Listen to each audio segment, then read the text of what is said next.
The Padri War occurred from 1803 to 1837 in Sumatra Island, Indonesia. This video discusses the first Padri movement in Agam, West Sumatra, under the leadership of Tuanku Nan Renceh, from 1803 to 1820. The second Padri aggressive movement on the Batak land under the leadership of Tuanku Imam Bonjol will be discussed in another video. At the beginning of the 19th century AD, the Hijaz area was chaotic, because the Islamic group Wahhabi carried out an attack in order to conquer the area. In Hijaz, the Wahhabi burned books. In short, all non-Islamic books were considered to be morally damaging. They destroyed the domes of mosques, destroyed the graves of prominent people, and also destroyed various pilgrim sites. Wahhabi rejected the interpretation of the text and demanding absolute compliance according to the Quran and Hadith. According to an Islamic scholar, Hamid Algar, the Wahhabi was engaged in a murder and looting campaign throughout Arabia.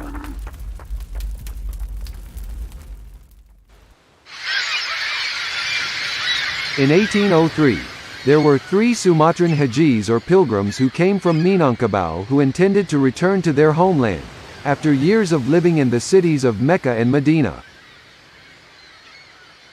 They were Haji Miskin, Haji Sumanik, and Haji Piabong. Apparently these 3 Hajis from Minang were very interested in and agreed with the Wahhabi movement, which imitated the example of the Prophet Muhammad in spreading Islam strictly and without compromise. According to Mangaraja Ongong Parlandungan, in his book Tuanku Rao, said that the 3 Hajis met with the leader of the Wahhabi movement, Abdullah ibn Saud, in 1802. Ibn Saud would later become the first leader of the Saudi kingdom in 1814 to 1818. It was said that bin Saud ordered the 3 men to return to Minangkabau and spread Islam with Wahhabi style. If this information is true, it is likely that this meeting made them feel they have a sacred mission in Minangkabau, and why they then devoted their whole lives to this purpose. We agree with this Wahhabi understanding because this movement aims to purify the teachings of Islam from all things that deviate from that in society. We will bring the Minang community back to pure Islam, as in the time of the Prophet Muhammad. Inshallah, our efforts will succeed.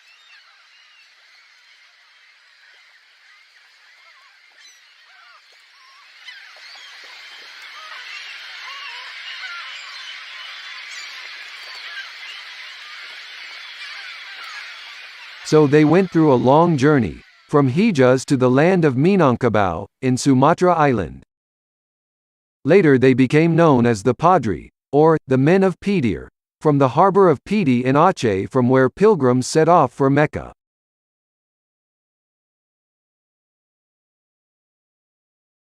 In the early 19th century, Islam had developed in Sumatra. There were the great kingdoms of Islam at the time, including the Kingdom of Aceh, the Kingdom of Siak Indarapura, Fagharuyung, Johor, Jambi, and Palembang. The Padri War discussed in this video took place in the Agam area, West Sumatra, in the Fagharuyung Kingdom. Many Minangkabau people were Muslims, although in general, they still did local customs that were not in line with Islam.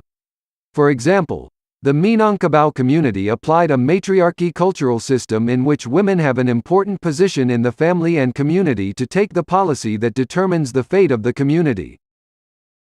Prophet Muhammad certainly would not agree with that. Women's intelligence is only half of men's intelligence, and most residents of hell are women. Therefore women should not have a position parallel to men in Muslim communities. In addition to matriarchy, other traditions that were considered by Padri people that needed to be changed were the habits of gambling at cockfights, drinking liquor, and chewing or smoking tobacco. At this event, the Minangkabau community who prefer to keep their traditions were referred to as Adat people. In the early 18th century AD, the spread of Islam was generally only carried out by ulamas to the royal authorities. However, in the early 19th century AD, ulamas began to direct Islamic law in the daily lives of local people. Fatwas were issued with regard to household problems, intimate relationships, and other life problems. The demands of this Islamic change were not always welcomed by the local community.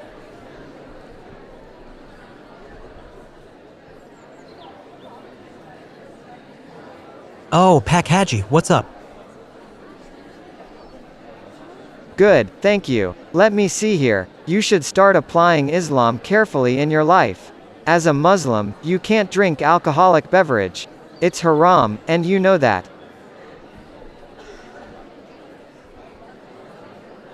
But this is our tradition, sir. After all, we made it ourselves, buying and selling ourselves, not asking for money from anyone. But this is Allah's command, not my command. Whoever does not decide to follow according to what Allah has revealed, then they are infidels. Do you want to be infidel? I don't think so. Calm down. Let's drink together instead. Don't have such a short fuse, Pak Haji. Just relax. Why are you so disobedient? It was not easy to You are change the sinning, life and habits that of the sin local brings a community. punishment from Allah. The torture of the grave. They are really insolent. No wonder the Prophet had to use the sword to uphold the Islamic Sharia. Haji Piubong also received resistance from the community in his place. Oh, it's hard to deal with Muslims whose Islamic faith is only in their mouths.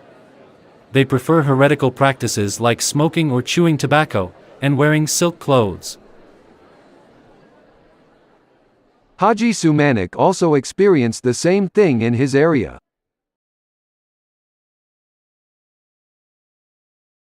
We need support to apply Islam without compromise. The support then came from a preacher, or a great scholar, holding the title of Tuanku Nan Renche in the city of Kamong, who felt interested in the intentions of the three Hajis. The title of Tuanku is the highest title given to a Islamic religious teacher. The position of Tuanku is a level under Sheikh. Even though the Minangkabau people are Muslim, they still live as infidels. For example, they like to drink wine, use tobacco to smoke or to chew, gamble with their rice fields, or even wives. This must be eradicated so that they turn around to embrace pure Islam.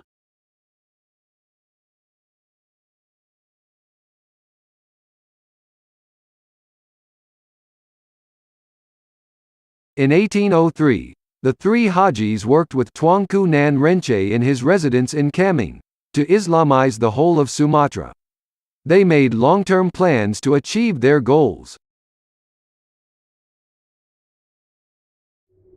We must build a strong Muslim force to deal with the Muslim communities who are still living in the infidel culture, as well as non-Muslim communities who reject Islam.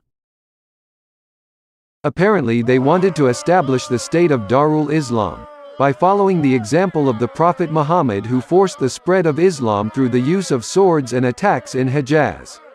This is the statement from the Prophet. I have been ordered by Allah to fight against the people until they testify that none has the right to be worshipped but Allah, and that Muhammad is Allah's messenger, and offer the prayers perfectly and give the obligatory charity. So if they perform that, then they save their lives and property from me.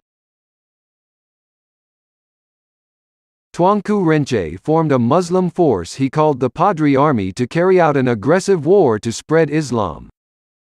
Tuanku Nan Renche appointed Tuanku Lintao to be the commander of the Padri army, and Tuanku Lalo as his assistant.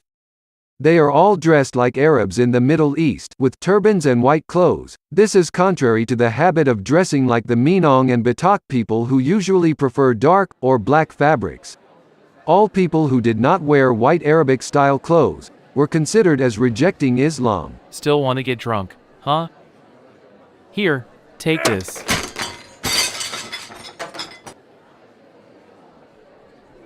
Is that the teaching of your religion? Damaging other people's things? You have to pay for it. This for your loss.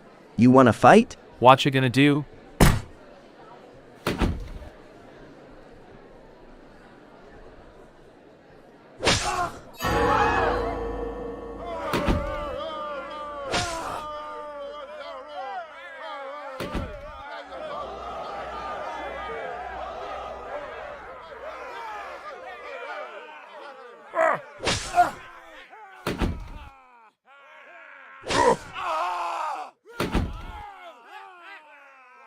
The aunt of Tuanku Nan Renche was a respected woman in the community and she was not concerned about her nephew's ambition. You still chew tobacco and drink wine. That is not in accordance with Islam. When will you stop doing it? No need to bother how I should live. Just take care of yourself. Apparently you do not give me another choice. Tuanku Renche finally ordered Tuanku Lelo to kill his mother's sister before him. What do you want to do?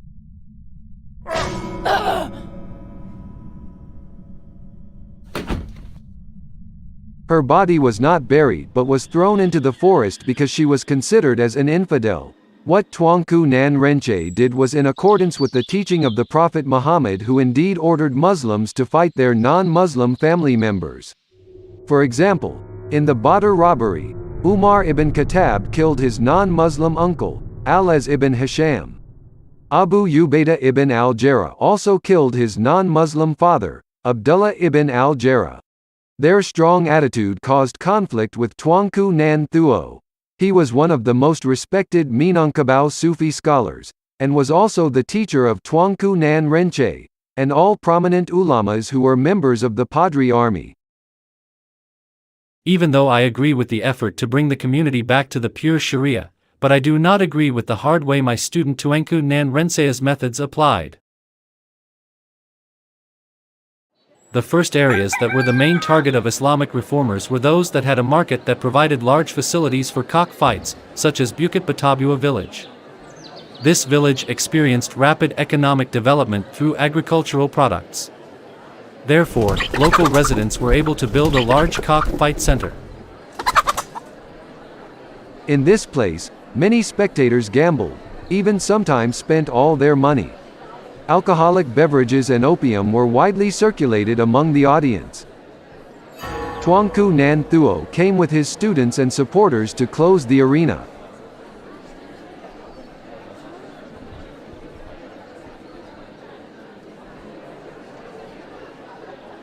The local ulamas asked me to meet you. We agree that this immoral place must be closed, because it's contrary to Islamic Sharia. If you don't like it, don't come here. We also do not come to your place to close your madrasa. Tuanku Nan Thuo's request was rejected, so there was a fierce dispute between the two parties. Tuanku Nan Thuo was an expert in martial art, but he was overwhelmed by the resistance of the owner of the cockfight arena. The arena visitors pelted Tuanku Nan Thuo and his students with stones, so they had to save themselves.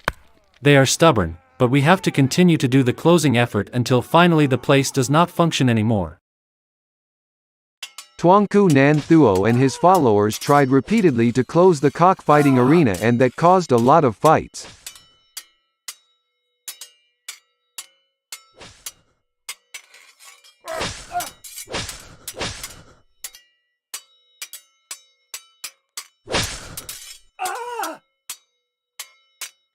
Finally, 4 months later, the building was successfully destroyed. Those hypocrite ulamas were so arrogant. Yes, this is our money, the results of our hard work. Who are they to control our lives? The fans of the cockfighting did not give up so easily. They reopened the new cockfighting center in Banuhampu village. Tuanku Nan Thuo came again with his followers to close the new arena. As a result, the same fight happened again.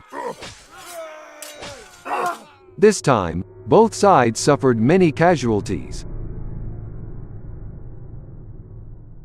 Tuanku Nan Renche condemned the way Tuanku Nan Thuo upheld the Islamic Sharia. A small attack attempt will never be successful. If a gentle approach is not successful, then we must attack each village and change the community to return to Sharia by applying jihad using the sword. The target of the attack started from local cities, such as Bukit Kamong, Magik, Shala and Koto Baru. What did the Padri do in those places to force Islamic Sharia upon the people? The answer was found from the writings of a moderate scholar who lived at that time, Sheikh Jalaluddin. He wrote about the oppression carried out by the Padris to the Minangkabau community in the 1820s. His original writing was written in Dutch, titled The Origin of Padri Wars in Sumatra, and was published in 1857. There are good aspects of the Tuanku Padri. They organized prayers and enforced almsgiving and fasting during Ramadan, and undertook the Hajj as they were able, and repaired mosques and bathing places, and wore permissible clothes, and commanded people to pursue knowledge and commerce. And there are wicked aspects of the Tuanku Padri. They committed murder without cause, that is, they murdered all the ulamas who disagreed with them. After that, they did various burnings. They burned all the Gadang houses. They also murdered all the courageous people who stood up to them. They murdered all the intellectuals, calling them traitors.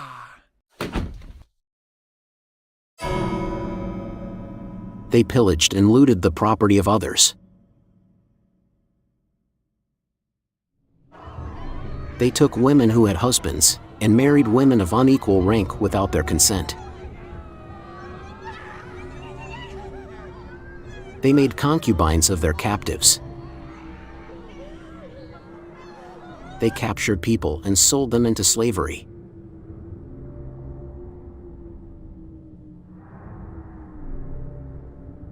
They insulted noble people and insulted elders, and called the faithful Muslims as infidels, and deprecated them.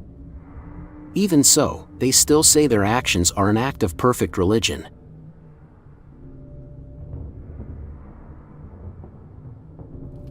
The cities they attacked were burned down. The city of Padang Tharab, which is located in the east, also suffered the same fate.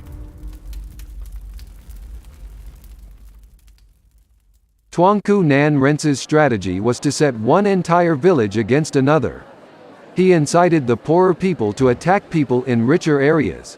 For example, the community of Badi Shaniago was incited to attack the people of Koto Piliang, which traditionally in Minangkabau was considered a place for those who have high positions. Remember, they look down on you. They are infidels. You are the real Muslims. We attack them. Their wealth and blood are halal. Allahu Akbar.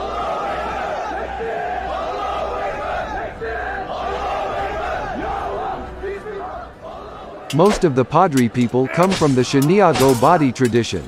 The lure of wealth from looting certainly increased their enthusiasm to attack other tribes.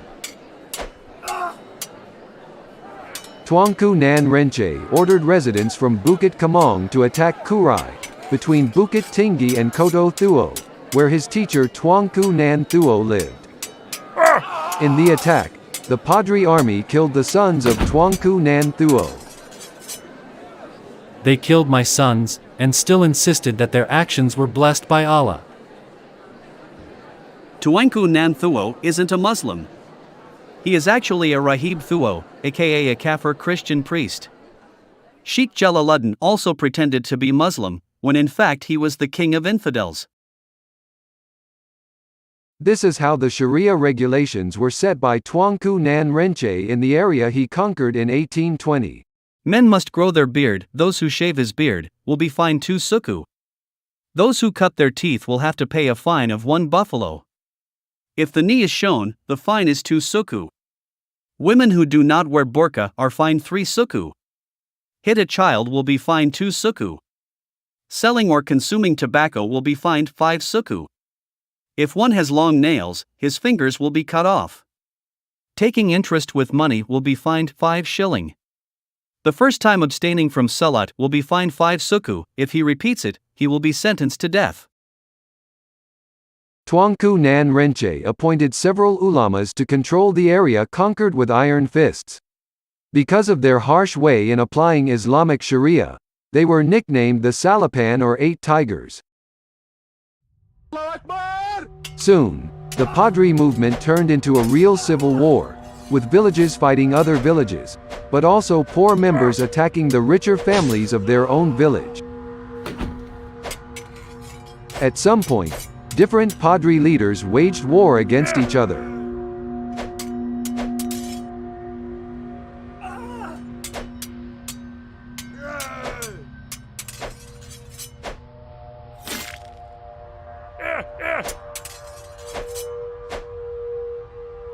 slave trade was a very important element for the Padri ulamas. War prisoners were treated as merchandise, and some were sold in the slave market. The rest were told to transport goods and to become reserve soldiers.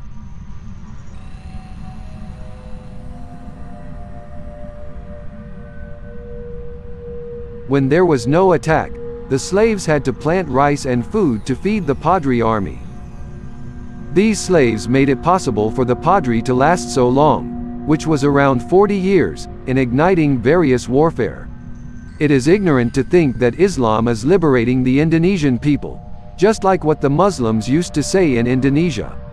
The historical facts of Padri actually show that slavery of fellow citizens becomes increasingly fertile because of Islam. Now take a look at the letter of information from Sheikh Jalaluddin written by Faqih Sagir. Tuanku Padri who captured people and sold them into slavery, and made concubines of their captives. For most Indonesians, this information is quite shocking, since they only heard good things about ulamas during the colonialism era. How come ulamas had the heart to capture their own people and then sell them into slavery? Most Indonesian Muslims couldn't believe that that was Islamic Sharia. Let's see information from Jeffrey Hadeler, in his article titled A Historiography of Violence and the Secular State in Indonesia, from the Journal of Asian Studies, published by Cambridge University Press. In page 982, Hadeler quoted information from Tuanku Imam Bonjol's memoir. He was the leader of the Padri army in the 1820s. From his memoir we know that Tuanku Imam Bonjol organized the burning of the village of Koto Gadang and instructed Tuanku Tambusai and Tuanku Rao to take the jihad farther north into the Batak lands. Bonjol, the fortress, became increasingly wealthy as Tuanku Imam Bonjol seized cattle, horses, mines, and slaves during his campaigns. The Indonesian government used the photo of Tuanku Imam Bonjol in the currency, upheld him as a national hero who fought for freedom. But that is just a lie.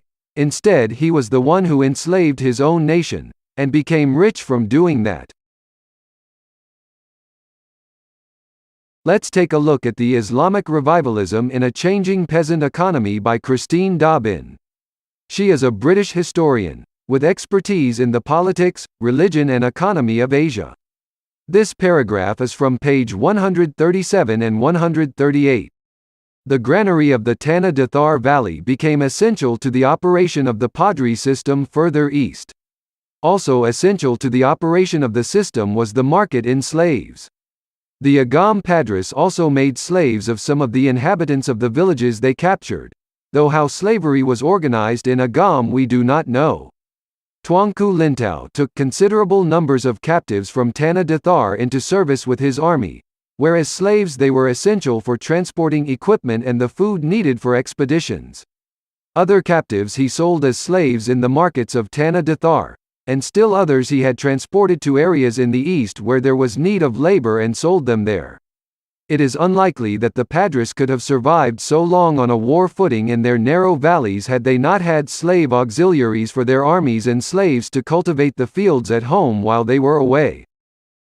Information from various historical sources explains the Padri ulamas were indeed the henchmen of their Arab masters, who applied Islamic Arabic ideologies to enslave their own nation.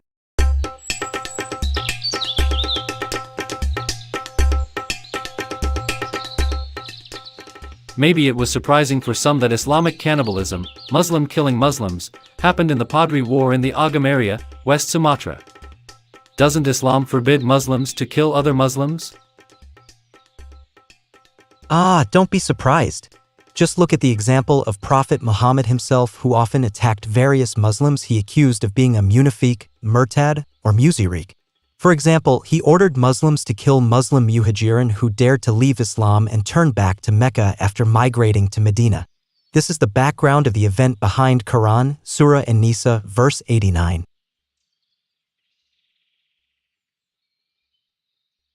Prophet Muhammad also ordered the burning and destruction of the Dirar Mosque in Du Awan, when the Muslim congregations were preparing to pray.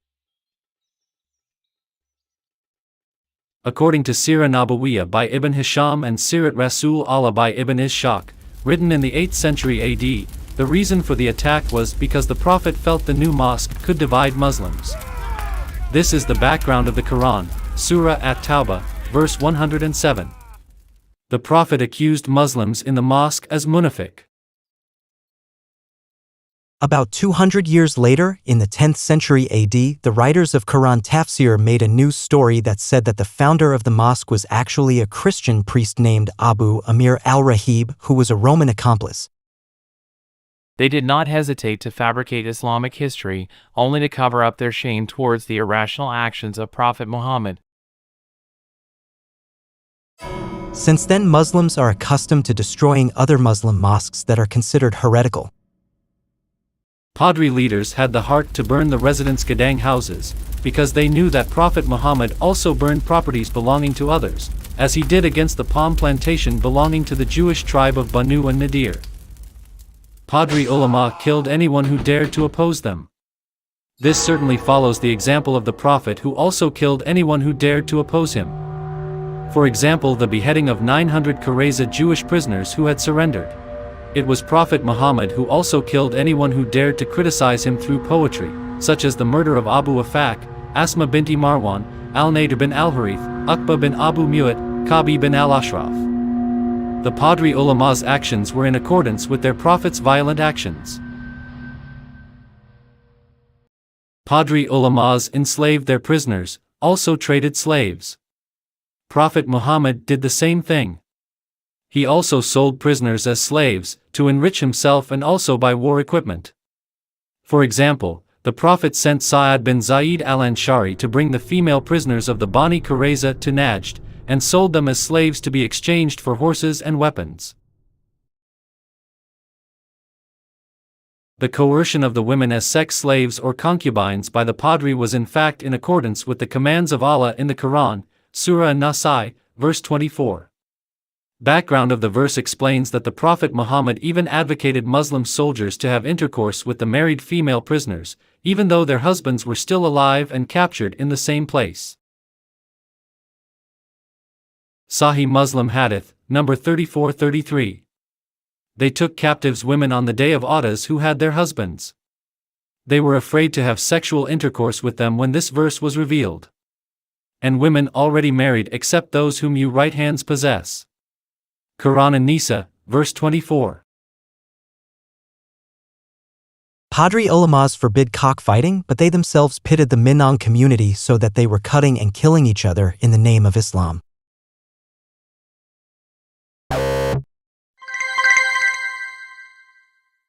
Drinking beer or wine is not allowed, but drinking camel pee is halal? The clean beverage is forbidden, but the dirty and disgusting one is halal. The teachings of this Arabic ideology are completely upside down. Written historical facts show that the Padri ulamas in the 19th century AD enslaved the Minang communities. Islam is indeed justifying slavery, even against fellow Muslims. The Prophet himself forbade Muslim slaves to escape from their Muslim owners.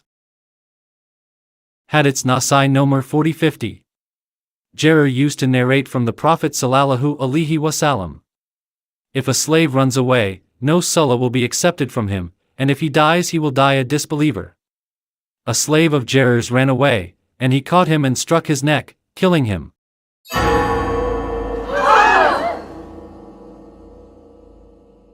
Ouch! Jarir's slave was beheaded because he tried to escape. Is this really a teaching from God, who is said to be most compassionate and merciful? Enslaving prisoners, beheading slaves, tarnishing female prisoners. How vile!